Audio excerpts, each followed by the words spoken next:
When Dr. Smith, the hospital supervisor, was sent down, there was some hope that there would be some changes in Niagara, and he did produce a report, as you know, and has delivered that to the Minister of Health. But it seems that that's in limbo now, I guess, because the legislature is prorogued and the Liberal Party is going through that.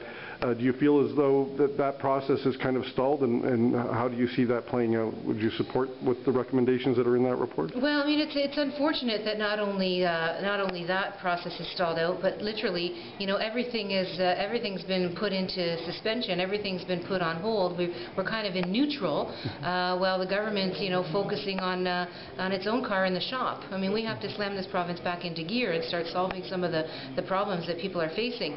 Look, in terms of Dr. Smith's report, I know there's been a lot of debate and a lot of conversation in the area about what the recommendations are.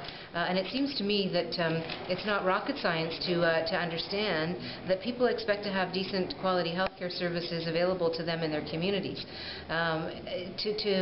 To watch as communities fear the loss of, you know, obstetrics, the loss of emergency wards, the loss of all kinds of pieces of service. It's something that then the next thing you know, there are no services at all in your local communities, and that doesn't make a lot of sense to me. So it seems to me that we have to find ways to make sure that people are able to access some of the fundamental basics. And you know, I recall that the health minister had some